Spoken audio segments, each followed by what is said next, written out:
गांव के किनारे बना वो पुराना घर हर साल सावन में जैसे एक नई जान ले लेता था। हर ओर हरियाली, मिट्टी की सौंधी खुशबू और टीन की छत पर गिरती बारिश की बूंदें। उसी घर में थी संध्या भाभी, 25 साल की, सौम्य मुस्कान वाली, चूड़ी की खनक और भीगे आंचल की खुशबू से लिपटी एक हंसमुख स्त्री। राजू, जो शहर में पढ़ाई करता था, गर्मियों की छुट्टियों में गांव आया था। उसकी भाभी संध्या उससे सिर्फ 3 साल बड़ी थी, लेकिन उम्र के उस पड़ाव पर भाभी की मौजूदगी उसे कुछ और ही लगने लगी थी। एक आकर्षण, एक खिंचाव। एक दिन दोपहर बाद बारिश अचानक से जोर पकड़ गई। बिजली कड़की और राजू घर के आंगन से दौड़कर अंदर आया तो देखा भाभी खिड़की के पास खड़ी चाय बना रही थी, भीगे बालों को पीछे समेटते हुए। हल्का गुलाबी सूट, गीला आंचल और गीली पलकों पर अटकी मुस्कान। राजू जैसे कुछ पल के लिए ठहर गया। भाभी मुस्कराई, भीग गए क्या राजू? आओ, चाय पी लो। राजू ने धीरे से कप लिया। उनकी उंगलियां उसके हाथ से हल्के से छू गईं। एक सिहरन सी दौड़ गई उसके बदन में। बारिश तेज होती रही। संध्या भाभी बालकनी में खड़ी थी और राजू वहीं पास खड़ा, बिना कुछ कहे उन्हें निहारता रहा। हवा से उड़ते बालों को जब उन्होंने पीछे किया तो एक नज़र उसकी ओर डाली। वो नज़र सिर्फ एक भाभी की नहीं थी, उसमें एक स्त्री का भाव भी था, जिसे समझने में राजू को वक्त नहीं लगा। भाभी, राजू ने धीमे से कहा, आप बहुत अच्छी लग रही हैं।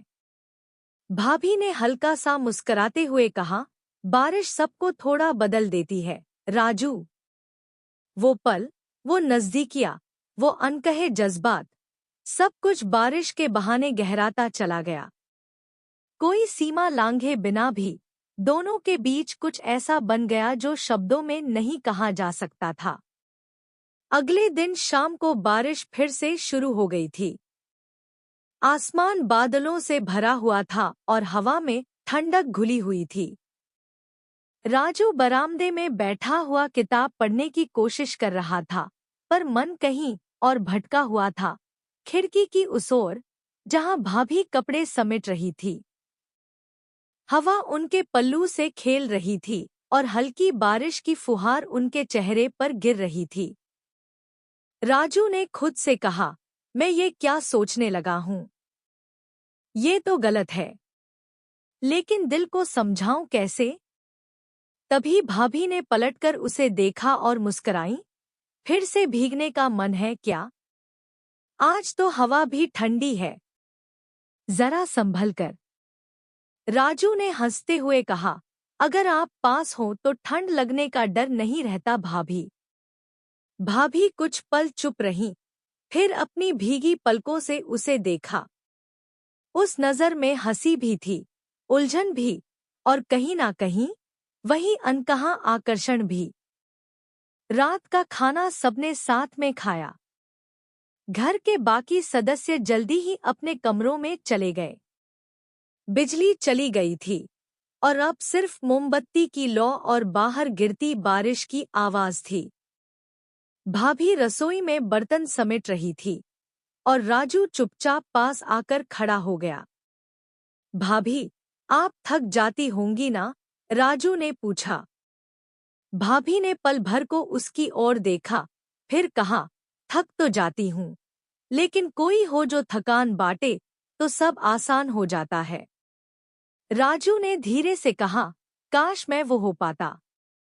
भाभी के हाथ थम गए। उन्होंने मोमबत्ती की लौ को देखा, फिर उसकी परछाई में राजू की आंखों को।